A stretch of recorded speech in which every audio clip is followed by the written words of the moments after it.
I was news Ghana TV suli and I said Nana J TV GH so or son for Sir Frank Asatrasia. Ye be bon komo ye nim komo emfa oman Ghana ho se be Ghana na be fa ntuma pa e de fra sabre me no kase de nsam no ababa ye dewa e wo oman nim ne mu ba ko a e di ntre ha se sei e papa ba ko a na nke mere bi okoko gina se emrahye bedwamni e de ama the people of that de Kotopon constituency e wo Greater Accra region e yewura hopson yaovi adoy yes na no edi nsem bi aba betudwa nsem no ano hye pa enche bi ebekọ na kotie nsem a waka ya etwaguo na afi ya hwese de esitie na emom no so nya subscribe ya wada roma de bia na yesro subscribe to the channel na like program na share man kofo so enya bi hwese bi ya ebeboa ma dwumadi no atumi adu akiri yewura yaovi me kire eye hopson adoy de abetudwa se MP fo nim na so mo de no a ono ne nsaw fitaa oditru fitaa be nante akosi awie okọ MPP mu enema bebre nkofo a eje no sankonko na nkonko ye niema hodo pone a omo ye na so nyina no wanye bi na so ne ntimu fine ti wa wundim na abede no obe collapse MPP once and for all yakole nkotie nsam a yewura ya ovi hopson adoy odi tu dwa ba ne nso aba ba cheche nsebu obi timi ka chen say na hopsi pa na mo preach ti won konkoje bi won konye trebi I say better na bilim say bibi be si dake manya na ko bi ana ka mi aduma with the natural security there adaga be gade ade na ga binti menye manya bi o mutu o mugala say ma fa mi ho ko shi bi dia bi ho no mo ye ya mi ko ye bi abanka Womuma mekabi mehwe ya ani 1 week on ho ada be 10 ye e de kokoma na security for se bi hia ka no ekiti apa na bubenya ababi me kobo pro no me koye money laundry me koye hu na be face o mu pense mu atia wo ho obubenya tie ensem sa na ombetimi anya tie oh yeah they should push me and see Bapo ana me boto hodom no se do obi anim sasa di be de to de madwuma de ma na yere se do obi anim na uka na that plano the legal implications are e wo na ya beke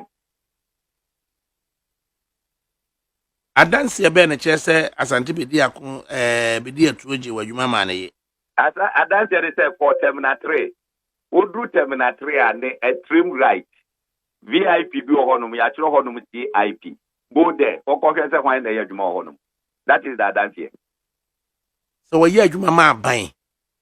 e dey aban o mu yegu o mu botom e dey ni ya pa ho a o mu charge no $300 so mo tumu na nse kwa dia minim o mu je one passenger bia $300 bisa so mo twa one person a e dey Ghana airport company na TIP no eye botia ana ban abo e dey si e hodum o yonko ti hodum e ji sika bunu botom we are quiet and they want to push us come from constituency to constituency region to region atadi be je to obi ya get di e be bi so a mo ba mo nkola ba be ke ka ntam de buni ben made me to mo dia brade am be o mo kro ma do on na no mo ke kai ga no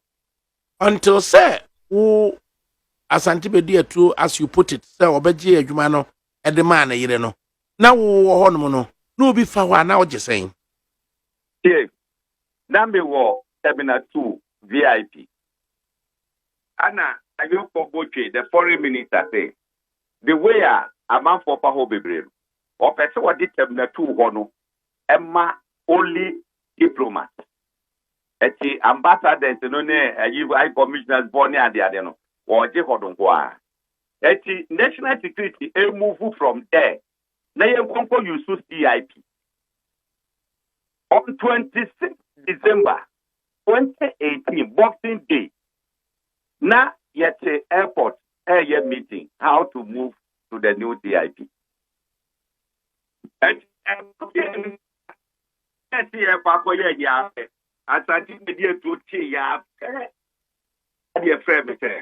oh, yes,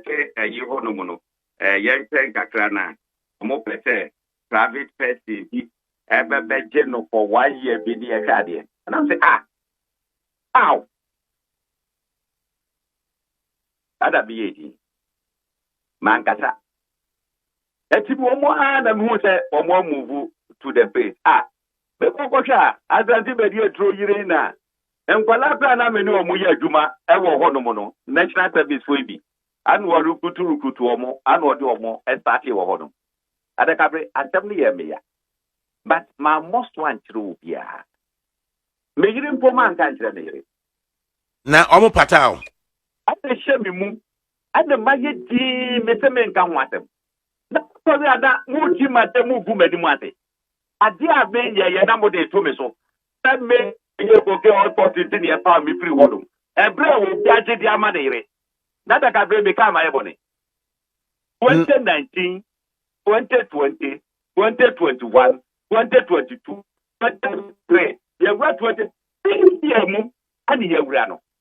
for the past 5 years men kata ye na ye din ada mo fi say me ejimi for zana na proper up and down me wuya ngaza zanta magukwa me say FPP for now we di attempt they should be very careful me obi adi ma me dadi pardon me feno odi ma temo a ni mpanyifo na ya me de to abonti a wa wuti de pa wo no na me ba be to abonti ese wuni mu mpanifo bi ekukua mu nsam na den ayi party na nye ina ni wu aba na nye ina ni de aba ni ba ye nye ina de wa ba mu adaka be nye 3 days ago ya na me free party no una free manase pamo yes men kaneta 3 days ago ya do mu pa mu free party mu ana me bwa awa na me kokko ye man ko boplo no man ko yake media de say me support me sympathize with Alexander Martin and no akeke yes ya pamo ni na bu ya di o omo je kepu because on be sa na ma drop bomb ba po na I didn't know edien ya eje se wo nyina ada bi pakan omo se wo nyina ada bi pakan edien ya omo je careful yo edie pa na betimi aka wo ka ebeye de ebe why be affect no yo what there that would him say attend you o ka ye the national security issue that would him that now when you one sign confidentiality clauses bia na my sign confidentiality clause na mo ti ho no mo ke cancer mo a eje bi before me so a that by you na me be what kind of nonsense hey what kind of nonsense yavi say obi ti mi be gina ho no mo say be me ye ko play we airport ti ni egi meti na mo se no mo ye ti obi ani ho no mo a wo ka bi bi atre sankwala no and you are telling me say then o ja mo tro